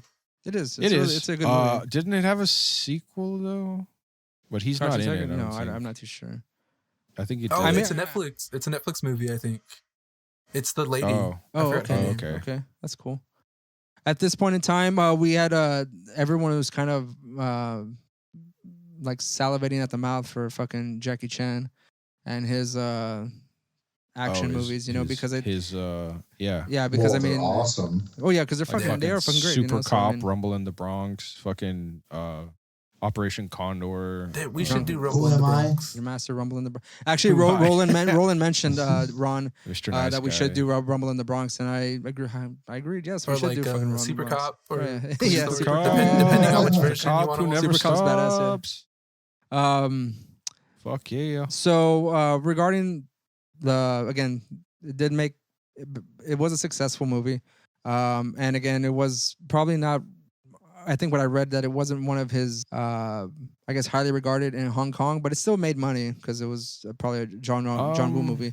But I think the movies that this at the time, I couldn't find necessarily movies that came out in April when this movie came out in Hong Kong. I think I only found movies that came out in that year in Hong Kong, and movies that came out in America at the time. So I mean, if we go back, I'll go through these here in just a second here. The movies that came out in 1992 in April. So here we go. These are just the April movies in 1992. Sleepwalkers, which is a Stephen King adapted movie. Alien 3. I don't think I see it. No, there you go. Aladdin. Yeah. Aladdin. Batman Returns. Home Alone 2. Dracula. That's Wayne's World. Sister Act. It didn't have a chance. The Bodyguard. Whitney Houston and Kevin Costner. The Bodyguard. Then you have the soundtrack. Get the fuck out of here. Basic Instinct. Crossing the Legs. Seeing some snatch. You know how that goes. Fern Gully. Does anyone remember that fucking anime movie? Yeah, man. Yeah, I love that movie. We have environmentalist, like fucking goth fairy girl. Wet dream, man. Yeah. Patriot Games with Harrison Ford. Newsies. I didn't see that movie. White Men Can't Jump. Fucking Snipes and Harrelson. Nice. Lethal Weapon 3. Get the fuck out of here. The Hand That Rocks the Cradle. That's with Rebecca De Mornay. Let's see. We also have the movie Unforgiven. Remember that movie? Oh, Clint Eastwood? That's a good movie. Yeah, that's a really good movie. Yeah, it is. Malcolm X. The Hand That Rocks the Cradle. I'm sorry. Last of the Mohicans. The Hand That Rocks the Cradle. What the fuck? Death Becomes Her. It's like a crazy year, man. Yeah. This is a Hand That Rocks the Cradle is a crazy month. Oh, it's a month. This is the month right here. It's April. Yeah, this is April, bro. Death Becomes Her. That's with Bruce Willis, Meryl Streep, and Goldie Hawn. Medicine Man. Where, like, Sean Connery. Is Death Becomes Her about the women that become like zombies? Yeah, it's a good movie. And like I really enjoy Bruce Willis.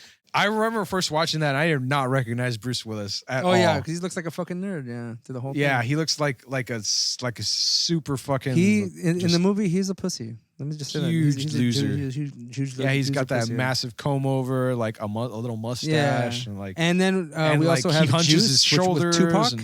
Y'all ever seen Juice? It's a good movie. Yeah, Juice and Tupac. Negative. Universal Soldier. Oh, Word. fuck yeah. Jean-Claude Van Damme. Fuck yeah. A Few Good Men. And Dolph Lundgren. Nice. Wow. We have Under Siege. Whoa. My No Cousin shit. Vinny. Wow. What the fuck, Honey, man? I Blew Up the Kid. Damn. Lawnmower Man. Wait, How Honey, many I fucking Blew Up the movies crap Kid. this fucking year? Jesus Lawnmower Man, Christ. all right. Honey, I Blew Up the Kid, Well, though. okay, whatever. Cool World. That's the animated with Brad Pitt. Oh, and stuff fuck like that. Fuck yeah, man. We also have Passenger 57 with Wesley Hollywood, Snipes. baby. What the fuck? Really? Oh, wow, dude.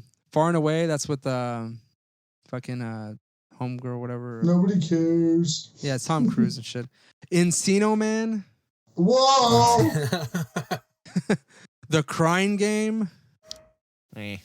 Buffy the Vampire Slayer. My personal favorite. Sorry. Oh, the movie? Nice. The movie's Buffy the Vampire cool. Slayer. Fuck the TV series. Yeah, Joss I Whedon's love the movie garbage. because fucking Yeah. Paul Rubin comes out as a vampire and he's so fucking badass. Like Mo Money And with the chick that Damon plays Wayans. Buffy is hot. What? Free Jack. I don't know if you all saw Free Jack. That also had like Mick Jagger come out in that fucking movie. I think Is that the What? one with Emilio Emilio Estevez? Estevez? Yeah, I think I have that downloaded or on DVD around here somewhere. Honeymoon in Vegas. I think at some point we're kind of like going into just 92. Stop or My Mom Will Shoot. Sylvester Stallone. Yeah, didn't he get like tricked into doing that movie? I think so, yeah. That's the one That's great. He thought That Arnold makes was it gonna even take better. So he took it instead. We also have Thunderheart with Val Kilmer. Oh, no We shit. also have Candyman. Wow. Yeah. What the School- fuck, School man? Why don't we have Ties? years like this anymore? School Ties is a good movie too. Dog That's shit, with you- Brendan Fraser. That's a pretty all-star cast. That's with Brendan Fraser. He's Jewish and he goes to like a Catholic school or something. And What- they pretty which much one? School Ties. He gets like a scholarship to like a private school and like he's Jewish and they're Christian and they're like pretty much prejudiced against him because he's Jewish and shit. And it's a really good movie. And then we also have a creme de la creme right here, The Mighty Ducks. Oh. Wow. Quack. Quack. Damn. Quack. Quack, Quack. quack, quack, quack, quack. Quack, Let's quack, see. quack. 3 sequels. All right, that's enough. Okay, one more. We also have there's a few 2 more, but I mean, sequels. Kid Go ahead. in Play in Class Act, fucking classic ass movie. Fuck Class yes. I love that movie. And I then, love Kid and Play in general, man. Was that Fucking before House House Party, Party? yo. Yo, it's after House Party. Oh, is that what Yeah, Yeah. damn. Well, after I- House Party 1 and 2. Yeah. Oh, okay. but Class Act is so fucking funny. Like it's great. Word. So those are the movies, and I allegedly April 1992. That could have been more through the year because that seems like a That's a a long pretty Oh, fucking list, crazy man. year. shit, Yeah, dude. crazy year there. Let's Crazy. go with the Awesome. Hong God Kong damn. movies and see if anyone's ever seen any of these. Because I kind of these are just 1992. All's Well, Ends Well, Angel Delight, Arrest the Restless, Autumn Moon, Cage Man, Casino Tycoon, Center Stage, Full Contact, Game Kids, Ghost Punting. I've never heard of that movie ever. All these movies I've never heard of. I'll leave a link in the description if anyone wants to go and check out the list Nope. because I don't know any of these fucking movies. Well, None. Unless anyone's seen I did seen see Twin Dra- one movie out of Hong Kong in 92 called Hard Boiled. Hard Boiled? But Has anyone seen Twin Dragons? That was with Jackie Chan. Yes. no. Yes, I have. No, I don't think I've seen That's that one. where he plays himself or whatever, but 2 different characters. I don't but know. was And it I think badass? there's also, I forget if it was John Woo or what's the name of this other guy? Because he also worked with, because there were 2 main guys that started the whole heroic bloodshed genres. It was John Woo and Ringo Lam. And the guy that I was trying to remember was because they both have worked with Jean-Claude Van Damme before. But I was trying to think of another movie where the character is like a twin of himself, or they make a twin of himself, and the fucking actor has to play both roles. And I think it was Ringo Lam, but it was called Replicant, and that's where Bro, isn't that the Jean-Claude Van Damme movie? yeah. That's what we're talking about. Where yeah. he's okay. he's like a twin of himself, or he's cloned, and then Damn. Jean-Claude has to play both characters. Shit, I want to That's talk about Double Impact so bad. Oh yeah, I was gonna say That's that's another one because it's been fucking done The cloning several times. Is also Jet Li the one? He Yes. clones himself and he fights his evil clone. You see that movie? No. Oh no. He fights alternate universe versions of himself. Oh, it's alternate universe? Yes. So like there's the multiverse, and like what happens is the Yulaw, the evil Jet Li, goes around like killing each of his alternate. Cool? I remember it being badass when I was a kid. It is fucking cool. It's even a cool ending and everything. He's like, I'm Law. I'm nobody's bitch. You know, he fucking just starts beating the fuck out of everybody. When they send him to a fucking penal colony planet, you know. What movie is this? That was the one. Oh, with, shit. I just remember that fucking, like, that scene where he's like in the fucking handcuffs and shit. Yeah. That, I guess that prison fight scene or whatever. So but I like, didn't know what the fuck that was about. But that is another movie where like the character plays another like himself again, or like another version of himself as. I thought it was a clone. I love that movie. I haven't seen it in a while, but I fucking remember it very well. It was great. Okay. So yeah, we want to talk about our lists before we give our ratings of this movie. So where do we place the villains on the list? And if you can see the list in front of you, you would know where your people are at. I'd say these guys are bitch made villains, like compared to the other guys. That if you can see my list already, I already put it there. It's already at the last one so far. That's the last. Yeah. Mine would be last, like as well. Like he's not. This guy's under Silverio. I would put him. Silverio's just got like. Hey! Why do you say shit like that, man?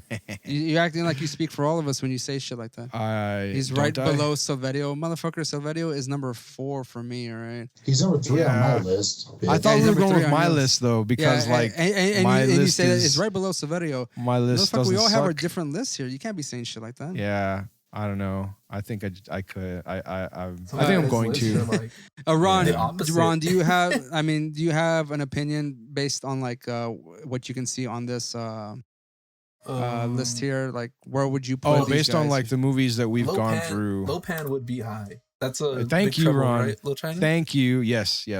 Mind you, Lopan's number 3 for me, and that's. I have my reasons for that. Simon Phoenix as well. Simon Phoenix is also like a diabolical, goofy motherfucker. What movie is he? Demolition Man. Demolition Man. Oh, is that Wesley Snipes? Wesley Snipes.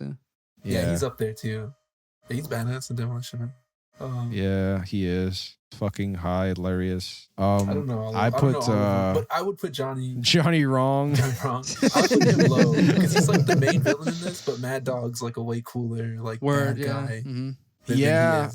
And if it was sleazy. Johnny Wong / Mad Dog, I'd put them above Silverio. Oof. But it's just Johnny Wrong, so God damn. Johnny Wrong is garbage, and he can go at the bottom. Damn. You know what? Like, just put him on number 9 because whatever the fuck we go else through the rest of these, like, he's still gonna be shit compared to those next movies. Whatever the fuck we do, it doesn't matter. Yeah. Just FYI, we are gonna do. Remember, at the very end of the year, we're gonna do an entire episode almost either re-ranking or keeping their same ranks of these villains. Just a recap. It's going to be a one dedicated episode specifically to talking about all the villains. If you had to move anybody around. Movies. We're up to 7 now. That's fucking 7, awesome, dudes. Yeah, all right. 7. Best, worst. These villains are dog shit, except for the ones at the top. Okay. Ratings. I'll go with I'll let Ron go first because he is our guest, so we are regular. He's not a guest, he's a regular. I said let me rephrase that. He's our non-regular. But since he hasn't been here for a while, so I want to give him first dibs on the rating. And please be as honest as possible, Ron. I really like this movie, so I might rate it a little high. It's out of 5, right? That's 1 out of 5. We'll do 4.5 slow-mo shots out of 5. Nice. 4 out of 5. Nice. Slow-mo shots. Okay. What about you, Daniel? What do you give this movie? Actually, I'll probably give it a 4. And I'm not sure when you want to get to this part of the ratings, Ray. Is it going to be next? Like, is it rewatchable or is it like a one-off? Yeah, we'll do that at the end, yeah. All right, word. Yeah, so I'd say it's hold on. Roland, fuck you. Don't put Rufio in my fucking list, you son of a bitch. Sorry, Daniel, go ahead. I give this a solid 4, actually. Because I thought that the Johnny Wong dude was like so unstable, where he was like a good classic, like maniacal villain without like a real focus. And then you had Cyclops that had his honor and shit, and he was a good villain, I think, overall. And if Cyclops was like part of the rating for the Johnny Wong, like link, maybe they'd rank a little higher on my list, but I don't think so, actually. I think they belong at the bottom. Word. Okay. I'm gonna give my list since Roland's being a bitch. I'm gonna give my rating is a 4 out of 5, a solid 4 out of 5. It might be a little bit higher if I see the movie in the original Cantonese version. That actually might jump it up another half a point for me, or it could jump it up to a 5. I really don't know, but right now, as it stands, it's a solid 4 out of 5. It is the dubs that kind of killed it a little bit for me. But the action scenes are so good that I think it deserves a 4 out of 5. And then, again, surprisingly, the characters do have a bit more depth to them than just a superficial action movie. Like, for instance, a Michael Bay movie or something, like a Transformers, if you will, which I don't like. But I can't say I dislike every Michael Bay movie because that. I mean, yeah, you love the Ninja Turtles movies. I like the second one. I don't like the The first second one. It's a Bebop and Rock. Yeah, that one's yes. Okay. That one's because of all the fan service. Yeah, and honestly, that was the only way this movie was going to survive for me, because if you didn't give me all the fan service I needed to get to this movie, I probably would have hated it. And as long as we're gonna watch it because of Megan Fox is a great April O'Neil. Fuck that. So as long as the movie was serving me, like looking at, like if I was watching the cartoon and I'm an adult now watching these movies, I'm like, fuck yeah, like give me all the references I need right now. That's the way I fucking said. Roland. So what about you? I would give this movie I mean, because I didn't really care for the plot. Like, I was more interested in characters, or like some of them. Well, obviously the main fucking characters. Those are the only ones with any kind of backstory, I guess, or conflict. The rest of them are all just like fucking backup, I guess. I don't know. Use your words. I'd give it like a 3 for 3 out of 5. I really love all the gunplay, hilarious and amusing as fuck to see. There's quite a bit of comedy in here. Like most of it like centers around the main characters, not necessarily like there's no big villain, there's no like monster, like huge fucking overarching, like evil scheme or whatever the fuck going on. Like everything's relatively simple, and for it being like, so I appreciate it more as like what it represented at the time, and like eventually like influenced more than like I sort of care for the movie itself. Now, like then, like I'd probably, like when I was a kid, like watching this, I'd probably enjoyed it a fuckload more, because at the time, like I was much more into just like mindless bullets and shit everywhere. Like, well, it's kind of hard to see. I'd watch this on the Action Channel or some shit. It's kind of hard to see a movie like when you're a kid, and sometimes it usually doesn't stand. But I mean, if you were to see this movie as a kid, you could still appreciate it now. Like even more. Like now, I have like more of an appreciation for it than I do like a love for it. But I still think it's a great movie. Right. Yeah. Does anyone have anything else to add regarding or this movie? Sorry. I'm almost thinking about as a John Woo verse here. So we're gonna watch fucking like Hard Target and yes, I'm always down to watch fucking movies, man. I mean, come on. And Broken Arrow. Yes. And I haven't seen Face Off in like forever. I haven't seen Hard Target in forever, and I really want to. I think like, when mullets were still cool. Face Off kind of is an introduction to Nicolas Cage at his most craziest, when he starts getting like fucking crazy, I remember like the prison where they have like the magnetic boots. Yeah. And I think I remember John Travolta like mocking like the crucifix or something. Yeah, like yeah. that. He has a scene where like he meets them. Which as a kid I was like, what the fuck? I thought it was like so weird for me to see that as a kid. Well, the very beginning, our introduction to Castor Troy, which is Nicolas Cage's character, he's wearing like a priestly outfit. Yeah, and then he's like just shimmying down like this area, whatever area it is, and he goes behind one of the girls who's singing in the choir, And whenever they hit the high notes, he like squeezes her ass. And he's like, oh. Yeah, that's the thing for him, like squeezing the ass. Yeah. It's like, but it's entertaining. It's amusing. So. Tail has been conquered. Yeah. Something I forgot to mention though, like everybody identifies with in John Woo movies, the fucking pigeons flying. Oh yeah. I forgot to mention. Always, every fucking movie he does. The pigeons. I was watching a trailer for one of the doves, not the pigeons. The doves. Yeah, the doves. Yeah, excuse me, doves. I'm sorry. Every like movie he's fucking like, there's always fucking doves flying in slow motion. Like even the ones that before Hard Boiled, I forgot the name of this one I was looking at. Hold on. Fuck, where was it? Hold on. No. Damn it. I don't remember the name of the movie, but like right before a fucking shootout scene starts, like they bust in through the doors and like there's some fucking doves. Like they don't fly off. Like they're just standing near the doors and they just kind of like flap out of the way or some shit. Like it was like, oh, that was really low budget before you had them trained. Like, okay. But yeah, he's always got those fucking doves flying through the air. Just doesn't matter what. Like they're there. Like why? What? They're inside of a church. Like what the fuck are they doing? Like really? Like okay.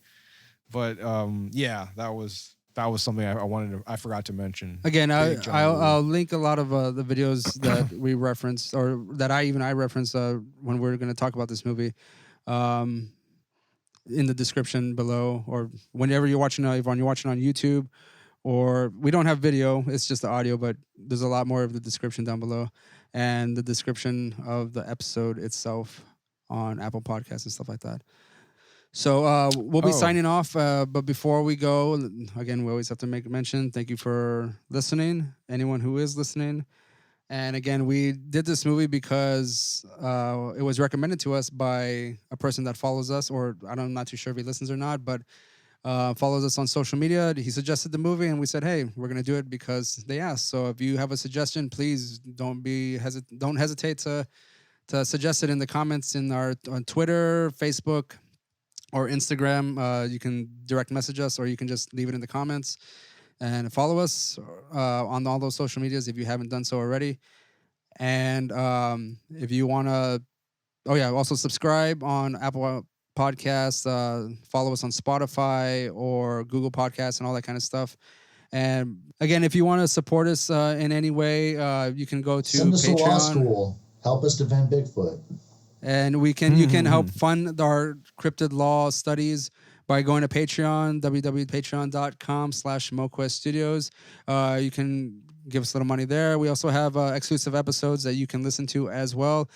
We also have merch on Teespring. We also leave the links to those in the episode description and on the YouTube channel as well.